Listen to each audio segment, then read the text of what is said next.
Welcome to the show.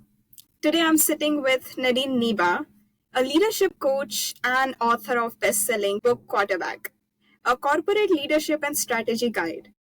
Now, this book isn't about football, but about how leaders can think, act, and strategize like a quarterback, calling the right plays, adapting under pressure, and leading their team to victory. Nadine, thank you so much for joining me today. How are you doing? I'm doing great. Thank you so much for having me. Perfect. I am really excited about this conversation because you have connected leadership and strategy in a way that feels both practical and powerful. So let's jump right in. Why do you compare corporate leadership to a quarterback? A quarterback is a perfect example of a leader under pressure. If you think about it, every game, there's a pressure to win, right? So they already find themselves in very high pressured environment, but still they have to maintain calm and composure, keep their eyes on the prize, have pocket presence, still stay composed even if the opponent is winning, be able to make split second decisions at every time they are on the field, they are running with the ball, they are thinking, should I go forward, should I go backward, should I pass it to the next player? So it's a lot of strategy and everything happening within the time frame of just a game that exemplifies exceptional leadership under pressure.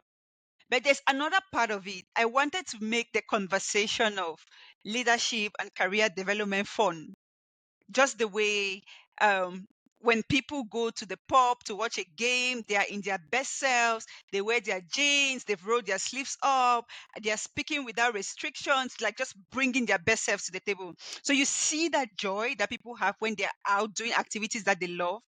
That's the kind of joy I wanted them to feel when they are reading Quarterback, because it's when people are in that state, they easily assimilate information. So it was once I was uh using one stone to shoot two birds, as in, yes, the very job of a quarterback exemplifies exceptional leadership under pressure, which that's what it is. But I also wanted people to have that relaxation and be in that headspace so they assimilate the knowledge easily. Yeah, Same time as enjoying the game. as enjoying the game. Exactly. Wow, lovely. Do you think most leaders are good quarterbacks, or more often than not, they play a role of a coach? I think that I wouldn't say there are different types of leadership. There are some that let me say like that there are different types of management. There's management by objective and there's management by exception.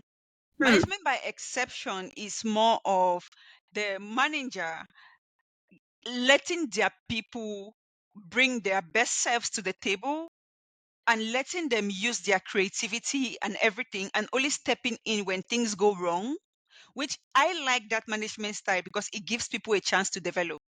And then there's management by objective, where the manager micromanages people. Both of them are different management styles, which are necessary at different points in time. And then there is a manager who is going to use management by exception when necessary, management by objective when necessary, right? The key is supposed to be a balancing act. You should be able to know when to step into an exception mindset and when to step into an objective mindset, and not just be at the tail end of either or.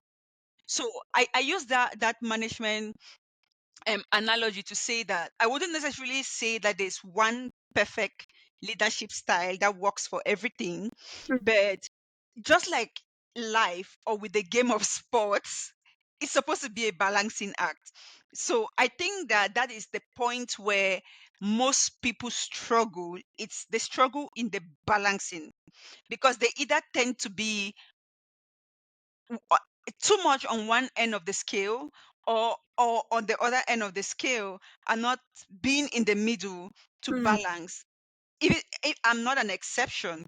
So in the journey of leadership, I think everyone is really striving to know what hat to wear at what point in time. And to get there is going to really require understanding the people you're leading. Yeah, yeah, that's a good point. Do you know like what skills one should adapt to be on that middle zone of the two extremes? I think it's more of human skills, because if you think about it, a leader is leading people, right? A manager is managing projects. So you need to understand that you're leading people. And in order to effectively lead people, you need to understand the people you're leading. You need to understand their frame of reference. You need to understand where they came from. You need to understand how they see the world. Emotional intelligence, cultural intelligence, all of that goes in. A good leader needs to understand his people and balance that with achieving organizational goals. Interesting. You mentioned about cultural intelligence and emotional intelligence. We are going to come back to that. Uh, but for quarterbacks, when I was reading about quarterbacks in football, I realized that quarterbacks sometimes fumble. They miss out on the ball. Yes, they do. Uh, what's in your opinion? What is the most common fumble you have observed among corporate leaders? um, Honestly, I really think it depends on how they react when something goes wrong. So the quarterback will stumble. Sometimes they will shoot and they will not make a goal, right? Sometimes they will not make a touchdown, but their energy levels, their enthusiasm, their positivity, everything stays at the same level until the final whistle is blown. And this was one thing that I really wanted people to take out of the quarterback analogy when I wrote the book. It's not about winning, it's about everything else that goes on in the process and how you carry the process to the end. Yes, leaders who stumble. It might be a misunderstanding with a team, a member on your team. It might be a heated argument. It might be a decision that was taken that went completely south. But how do you handle that? Are you going to let the misunderstanding grow to the point of resentment and then it becomes an environment where people cannot coexist anymore? Or are you going to take that person out, sit down, have a conversation, trash it out, and then you walk out of that conversation as best friends? It's the aftermath. Really is what gets done after. So I wouldn't really focus more on the stumbling, but I really focus on how the situations get handled, because everybody will stumble. Yeah, yeah, yeah. No, makes sense. And by the way, I was hoping to compliment you at the start of our conversation that the title of your book, Quarterback, is such a thoughtful and thought provoking choice. Thank you so much. Thank you so much. Like when I was writing the book, I remember because I worked with a publishing company, and when we're going through the editing process, that giving the book to somebody who did not understand uh, the game of football. And so she comes back to me after the first editing process and she says, please, not everybody watches football. Can you go back into your book and re-explain what all of these football terminologies mean? I said, no, I will not do that. If they don't watch football, I want them to go and watch it. The purpose of this book is not to make somebody understand the game of football. The purpose of the book is to make them see the correlation between football and life. Yeah, Because a game, because there's a lot to learn, not just about leadership or corporate or your career from a football game, but about life. Like just in that one game between two opponents, it actually depicts what life is. You never ever know who wins at the end. The New York Giants could be leading for the first 40 minutes and suddenly things just change 10 minutes to the end of the game. yeah. That is life. So you cannot become too proud to say I'm always winning, or too cocky to say I'm no, because in the very last second things can turn around, right? Yeah. Thank you so much for that compliment. Yeah, and honestly, as you mentioned, I have never watched football before and I didn't know what these terms mean. Yeah. I had to literally Google, like, what is quarterback? What does it mean when they fumble? And it was Towards the end of it, I was feeling proud of you that how well has she come up with the analogies between life and football. Great compliments to you. Thank you so much. I Thank you so also much. want to know what was that moment that actually inspired you to write this book? The moment that actually inspired, it's been a series of moments, right? So I moved to Canada almost 12 years ago today as an international student, but I was already a graduate from Cameroon. I come from Cameroon. I was in the workforce. I was working as an internal auditor, and then I moved to Canada as an international student. I go back to school. I rejoin the workforce as a new graduate, somebody who has absolutely no work experience.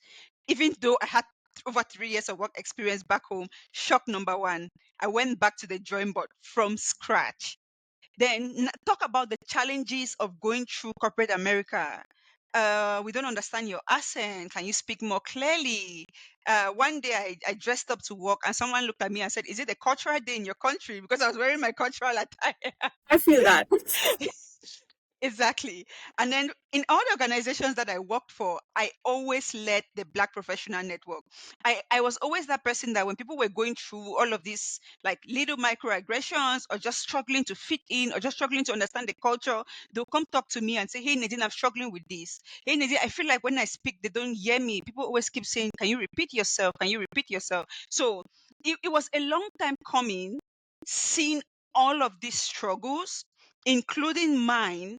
And I said, I had to get to a point where this information just had to be made public. Like, if you're coming to North America, you don't have to go through all of these before you start realizing people are going through these.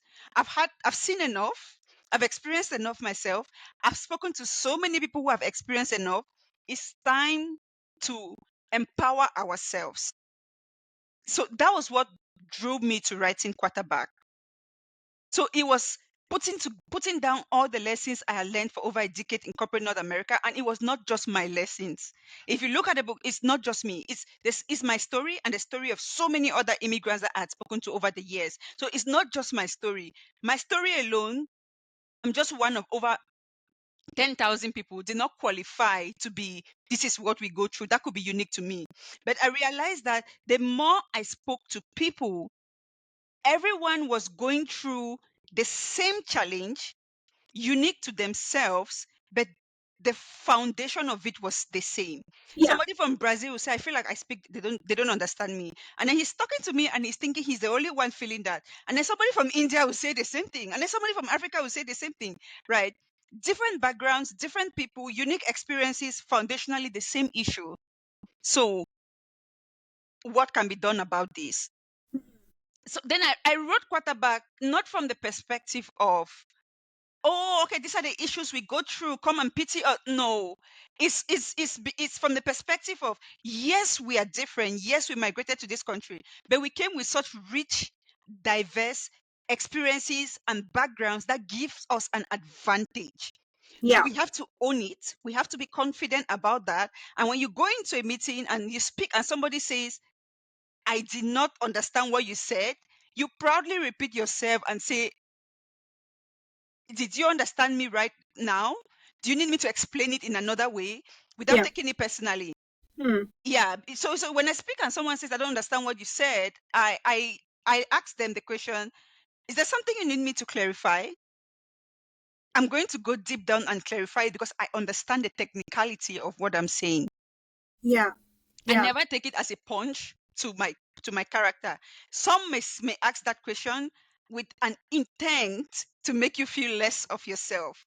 But knowing the immigrant advantage and knowing all the diverse experiences I bring to the table from living across different continents and traveling across the world, you fundamentally cannot shake my confidence. So in the book, I spoke about all the various points that make us solid and resourceful, and our diverse background and experiences. Think about it in the world we live right now. We AI taking over everything. ChatGPT can do this, robots can do this. The real experiences and value in the workplace is people who understand diversity. Somebody who was born in Canada and has lived in Canada all their life cannot be compared to somebody who was born in India, went to school in the UK, came to work in Canada. Those are, those are two different experiences. One is definitely richer. So why will I feel less?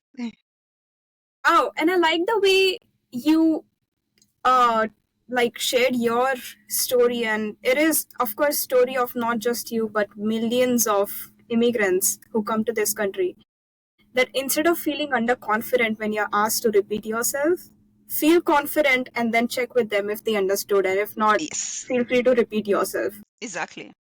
Wow, that is like turning an obstacle into an opportunity. And Exactly. That's what wow, it is. That is what quarterback is. Quarterback reframes the immigrant experience as an opportunity. yeah. It reframes the immigrant experience as an opportunity. And that's why I really need everybody to read this book. So there's not going to be a day you come to the office and you feel like you don't belong.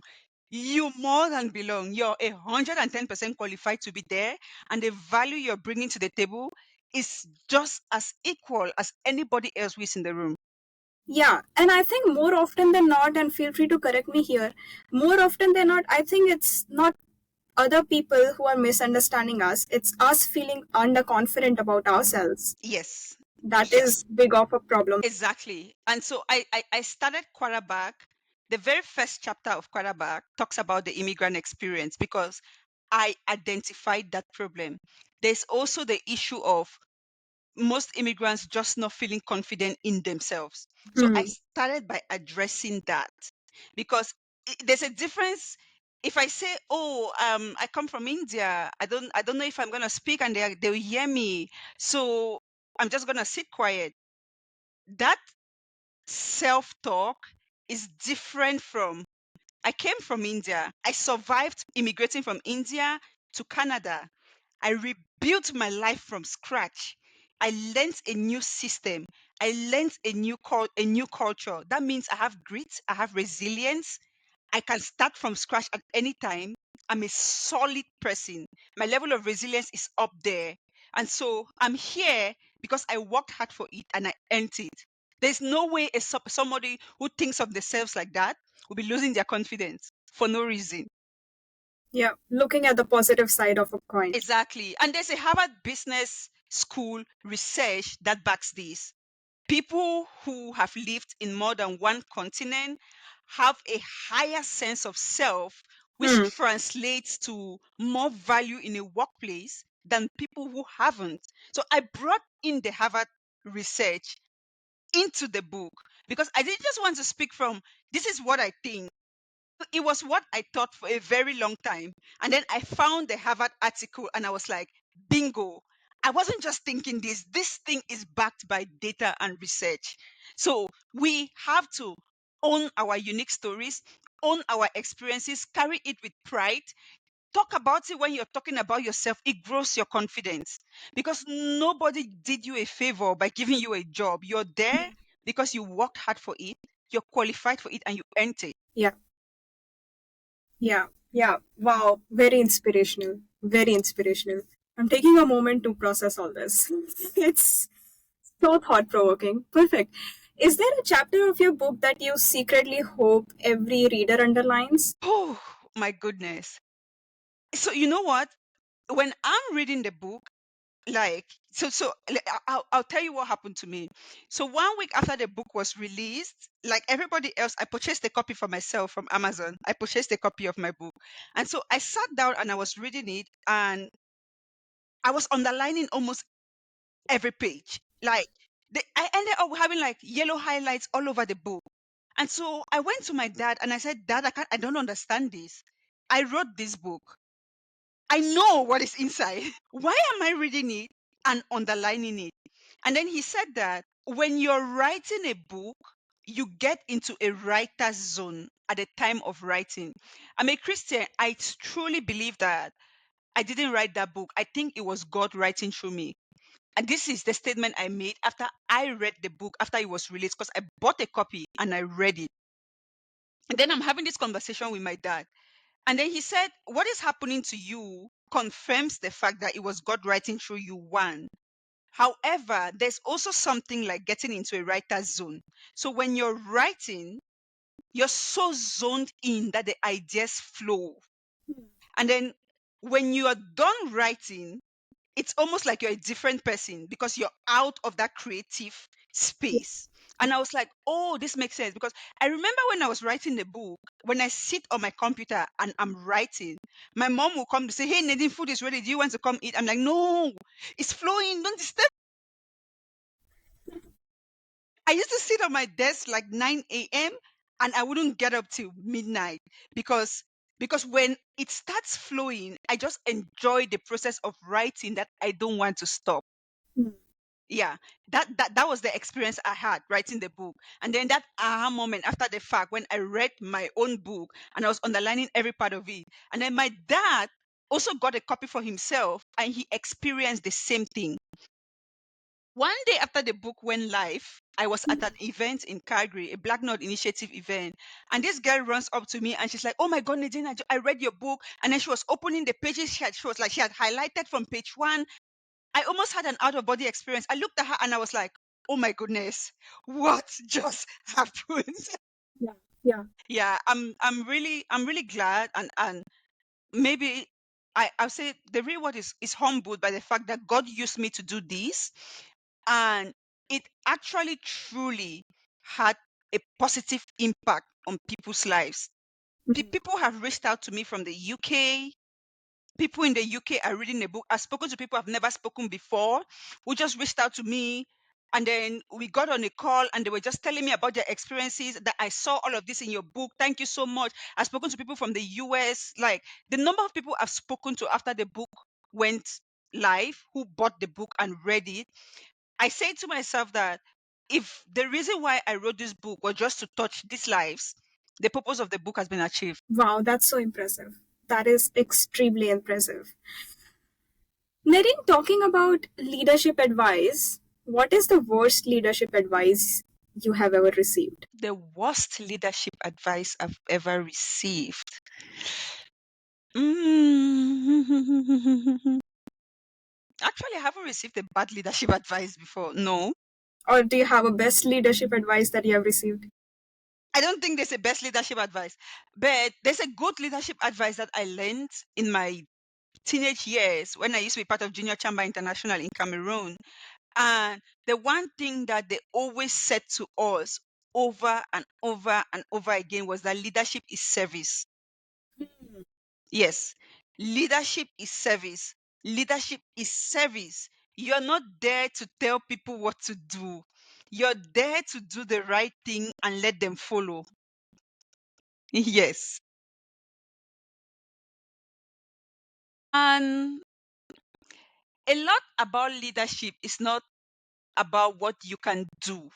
I think a lot of people uh don't understand there's a burden to leadership, that a lot of people get into leadership and they do not understand the burden. It is not, a part of it is what you can do, but a greater part of it is what you cannot do. Yes, Can you elaborate on that? yes. A greater part of it is what you cannot do. So this might not, okay, I want to use the worst example ever just for the sake of example, but which can really buttress the point. Imagine the premier of Canada on OnlyFans, right? Doing all of that. He can't do that. Yeah. Yeah. So there are some things that you have to, it might be guilty pleasures of yours, but because you've stepped into a leadership role, you are expected not to do it because you're supposed to be a good example. That is why we have things like scandals, and people will say, oh, I don't know, humans, they are allowed to make mistakes. Yes, everybody is allowed to make a mistake. There's a difference between a mistake and a scandal, right? A scandal is you have put yourself in a position of leadership.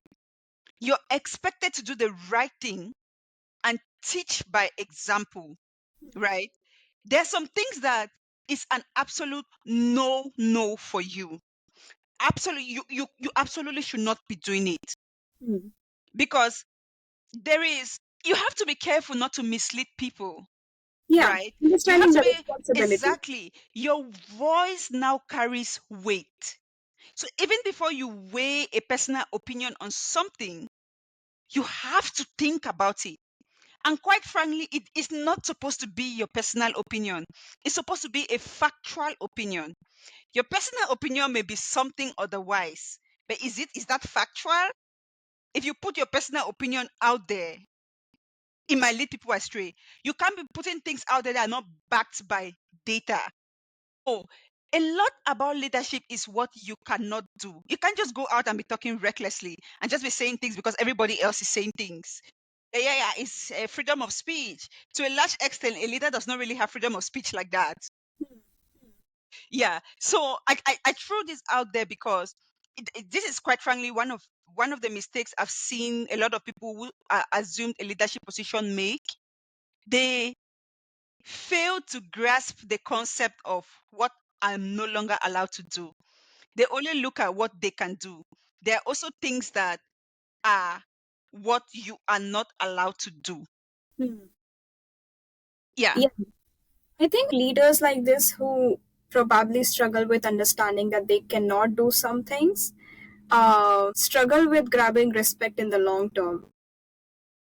Do you think leaders should rather choose to be liked or be respected? As a leader, it's important to be respected, not to be liked, because sometimes you make decisions that will hurt people's feelings. Hmm. But what is important is that you are making the right decision, right?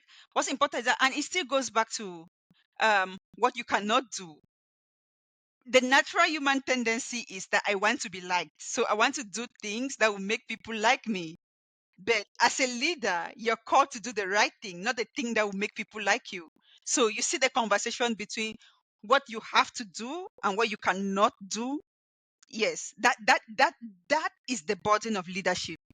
It is about doing the right thing, gaining the respect of your people, not about making people like you and just putting your personal this is what I think, okay, backed by what data, this is what I feel. As a leader, there are times where you have to show up even when you don't feel like showing up. Yeah, and when you were explaining this and you're sharing your insights, I remember listening to this probably in an Instagram reel that good leaders always choose a difficult right over an easy wrong. Yeah.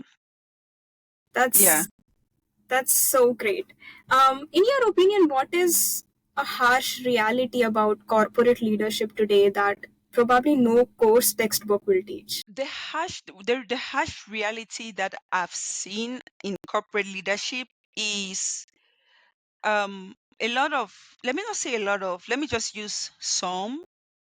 There are some people in leadership that are rather trying to be liked, trying to conform, as opposed to doing the right thing.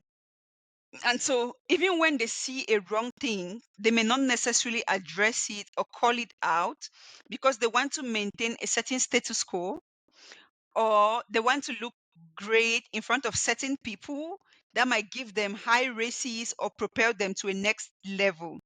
So I think that there needs to be uh, a higher level of accountability amongst people in senior leadership s- for the right thing to get done at all times, Hmm. regardless of the consequences. Yeah. There's a lot of people pleasing, and goes back to the conversation. Is leadership sometimes is a lot about what you cannot do, not just about what you can do, about being respected than being liked, about calling wrong wrong and calling right right, regardless of who does it. Right.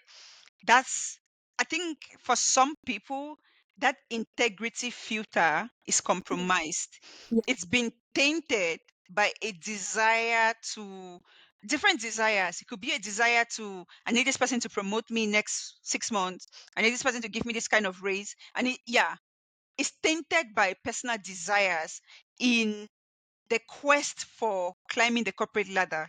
Hmm. I hope I explained this properly No, I because understand that yeah, perfectly. yeah. Yeah, as for leaders, do you think there's always a leader is always born or they can be trained? I think there's a part of it. I think charisma is a lot of chari- eh, m- some people are born with the natural charisma, but charisma alone is not leadership. Hmm. Leadership can be trained. Yes. So somebody who is born with that charisma and then gets trained becomes impeccable, right? Somebody who is not born with the charisma and gets trained, they are going to be a leader. But when you look at them, you say there's an that's just missing.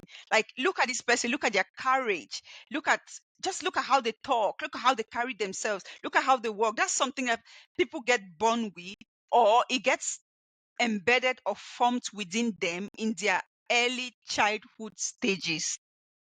Yeah. But I think fundamentally, a lot of the leadership qualities can be learned. Yeah, but there's a certain charisma that Yeah, people get born some with. people can Yeah. have it. Yeah. Perfect. Talking about self advocacy and negotiation in leadership, what's the biggest mistake, in your opinion, leaders make when asking for what they deserve? The greatest mistake leaders make in asking for what they deserve and not being confident enough to believe that what they're about to ask, they truly deserve it. Hmm. That's 50% of the equation. You have to believe that what you're asking for, you deserve it. And then you have to. So when you believe that you deserve it, the next thing you have to do is bring in the data and the facts that back up the fact that you deserve it. Yeah, like why do I deserve it? Exactly. So people miss one or the other, or they miss both. They either are not confident that they do, and so even in their ask, there's no conviction in the way they're asking it, or maybe they are confident, but they're coming into that conversation with not enough back up data and facts to have a productive negotiation to get them to that point. You Hmm. have to have both. Yeah, confidence backed by data. Perfect. If you think that leadership is about creating value, in your opinion, how leaders can make sure they are recognized and rewarded for the value they bring? This is, and I think that this is something that especially among the immigrant uh, subset, we fall back on because self promotion is not our thing. We grew up in cultures where we are told to work hard, God is going to reward us, and self promotion feels vain, is boastful. But in this part of the world, the reason why you have to echo the message of your work is because everybody is focused on their own journey, and nobody is going to speak about what you do more than you because they're busy speaking about themselves. So it's not because people do not want to see what you're doing and recognize what you're doing, but it's because corporate America has become so selfish that everybody is only focused on seeing themselves. So you have to consciously speak about what you do. And even if it is not everybody is necessarily selfish, there are some people who are not selfish, but they get so busy and consumed in executing their own day-to-day task that they barely have the time to see everything else that you've done. So it becomes your responsibility to come to them and say, these are the things that I've done. Hmm. These are the proofs. I did this, and did this. Yes, I understand you're busy. Your job is not to wake up every day and come to my desk and see everything that I've done. Nobody has that time. But it is your responsibility to present to decision makers Yeah, what you have done and in quantifiable terms how how it contributes to an organization's bottom line. Right? I managed this project. I led a team of 50 people. The project was initially supposed to run on a budget of 500,000. Because I was very effective in my leadership and in managing the resources, the project concluded with 400,000, which means I have been able to contribute 100,000 to the profit margin of this company in this 6 month period. Tell me why anybody listening to that will not propel you forward. Yeah.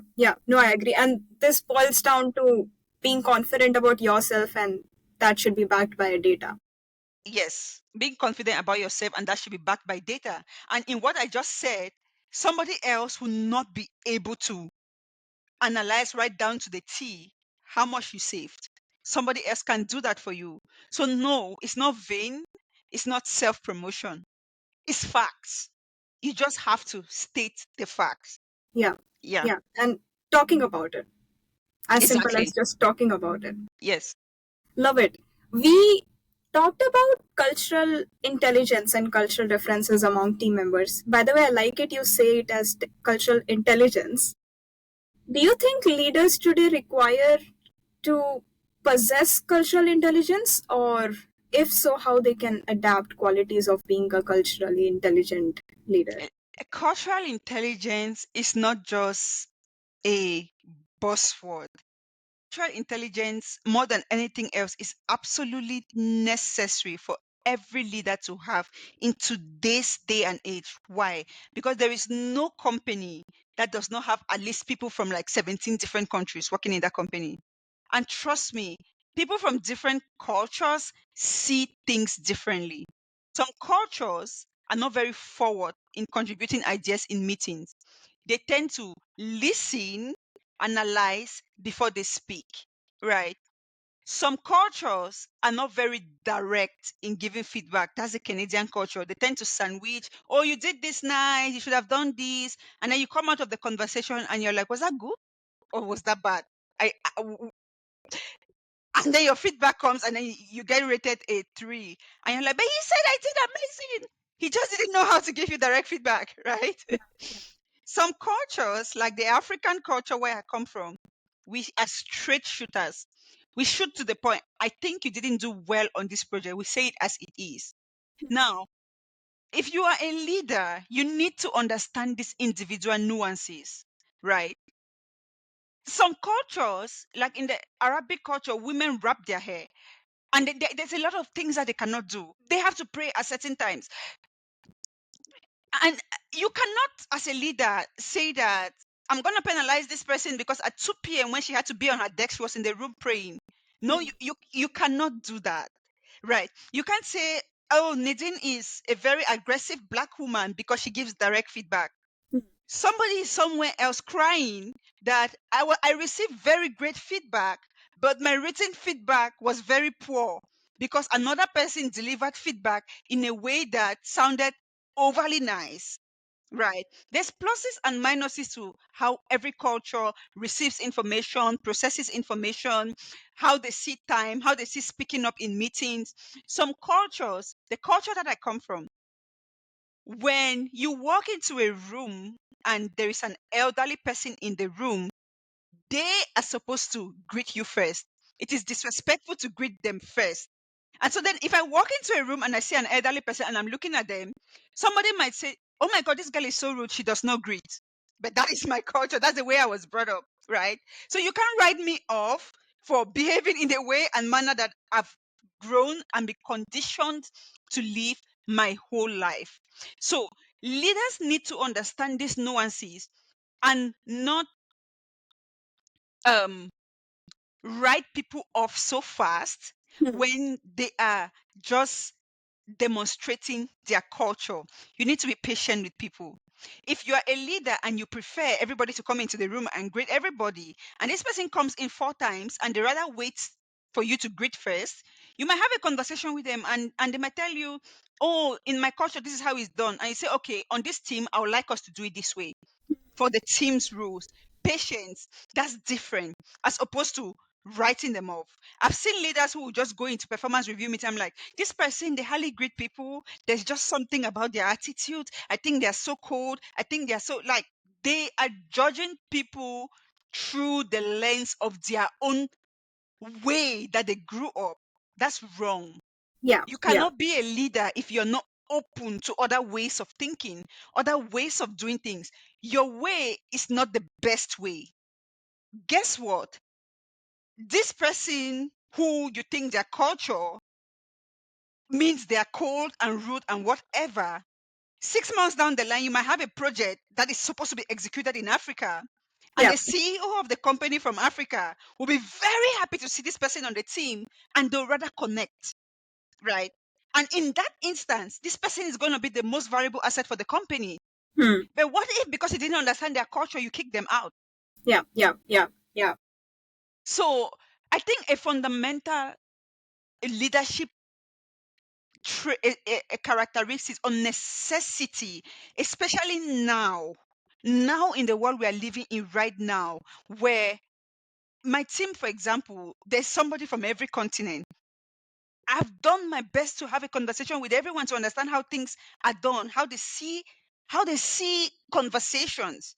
Hmm. So that if I'm speaking to them and they speak to me in a certain way, I don't take it personal. I understand that this is the way they talk. A leader has to do that for their people. You need to understand the cultural lenses of the people on your team. It's not going to be magical, but as long as the first things first is the willingness. Are you willing to know? Are you willing to know, or are you going to be that kind of person who is going to a performance review and write this person off without even trying to know? Couple of people fall in the bracket of, if I don't understand it, it doesn't work. Done. I don't want you on my team. And we are saying, become the person who tries to understand it. Give it a shot. Try to understand it. And the only way to get them to do things the way you want, the only way you get them on your side, is if they see from you that you even made an effort to understand them. Hmm. Hmm. So I think cultural intelligence is it's a very important trait that every leader should have. They should make it an effort to understand other frames of reference. If I'm a CEO, I'm never going to appoint somebody into leadership who is stuck in their ways. I'll never do that. You need to have demonstrated to me that you're very open to understanding other ways of thinking and seeing and appreciating other cultures for me to make you a people leader, somebody who leads people, because people are my greatest asset. And so you won't come in there and make them completely lose their confidence because they don't speak English with a British accent. Yeah. Yeah. No, that's true. This reminds me of my own story because the culture that I come from, as you mentioned, when in a group where elderly people, and also in terms of experience, not just in terms of age, when there's somebody way experienced than you and when they are talking, um, you're not allowed to speak in middle of the conversation. This is considered disrespectful, like from the culture that I come from, as opposed to Exactly. here when they have team meetings, everybody is a colleague, everybody is equal on that pedestal. You are expected to keep your points in front of everybody, and that is something that I still struggle with. Many people perceive this as probably this girl is shy or underconfident, but then I am literally pushing myself to say something opposite to my culture, like because where I come from, as I Exactly. said, is Exactly. What you just said, I was having a conversation only through the book and like putting out my cultural intelligence series. Somebody reached out to me on LinkedIn. He had lived in the UAE before he moved to Canada. And then he said, Nadine, something shocked me. When I'm in a meeting, everybody is just talking on top of each other. They won't wait for the other yeah, person to finish. And I started laughing. He said, no, no, no, no, no. Where I come from, you have to wait. This person is going to finish talking. And then this person, he said, but yeah, this person will talk, and this person will talk, and this person will talk. And then at the end of the day, I don't even understand anything because everybody was just talking. yeah, yeah, Yeah, it's a real thing. yeah. Talking about honing leadership skills, what is one skill I can start practicing today that will make me a better leader over the next year? I think that one thing you should practice today is to go out and meet a lot more people and just get to know them. That's it. I think just knowing people, knowing so as a newly appointed leader on a team, my first order of day when I joined was I was taking my different colleagues out to lunch, and I would just tell them, tell me about your childhood. Tell me how you grew up. I bet you 80% of people don't do that. And they think it's a silly question. It is not. It is not. The way people grew up shapes their frame of reference. And it's something that I'm doing for myself. I am intentionally meeting more and more people every day, and just understanding their culture, the way they grew up. Let's even toss aside the word culture, because maybe if I call it culture, people are going to be like, okay, you're trying to make our office traditional. Just how did you grow up? Yeah. What kind of home? What kind of values were instilled in you? What were you taught about having conversation? What were you taught about resolving conflict? What were you taught about managing a conversation where two people disagree? People were taught different things in their home. Some people's parents brought them up by saying, if somebody disagrees with you, don't say anything, just stay quiet.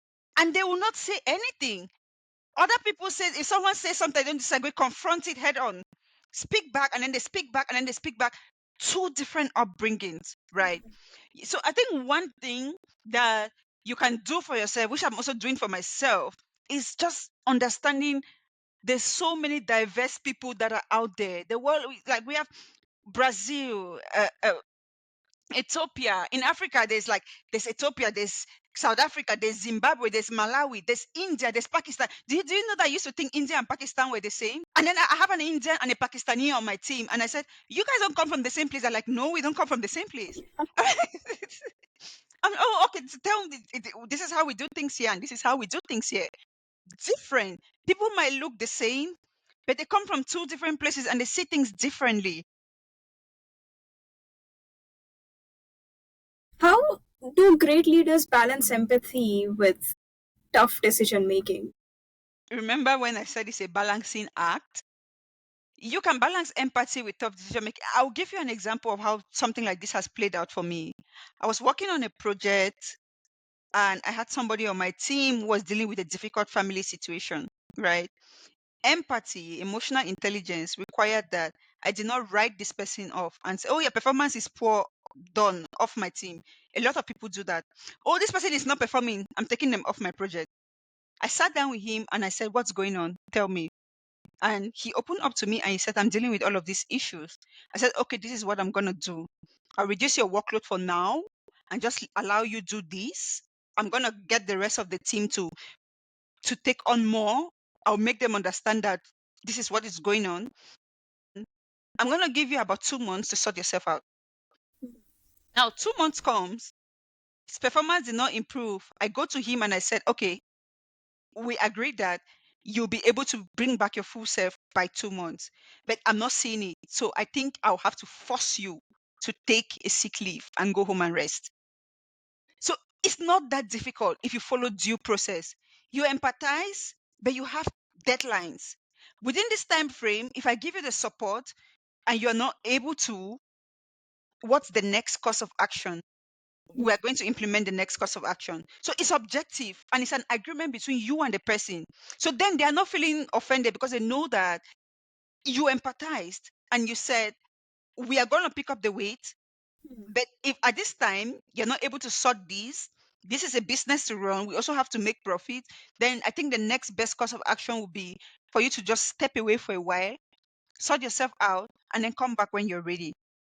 Right. As long as there's open communication in the process and there's an established agreement between both parties, it should be easy. But I think what the problem is that once a situation like that starts to happen, most people just opt for, I'm gonna kick them out. That's not the right first step. Hmm. Yeah. Talking about role of body language in leadership, do you think great leaders use body language consciously or does it come naturally to them? Great leaders should use body language consciously. And you remember I said a lot of leadership is also about what you cannot do. Mhm. I've worked under several leaders in my career, and what that has taught me is, for some, it has taught me the kind of leader I want to be. For some, it showed me the kind of leader I absolutely will never be. I once worked under a leader that when he's in a meeting and then somebody is saying something that he does not agree with, a leader, he'll start rolling his eyes. And everybody can see that. That's an absolute no-no for a leader. You have to be conscious about your body language, because intelligent people don't only listen to your words, they read everything.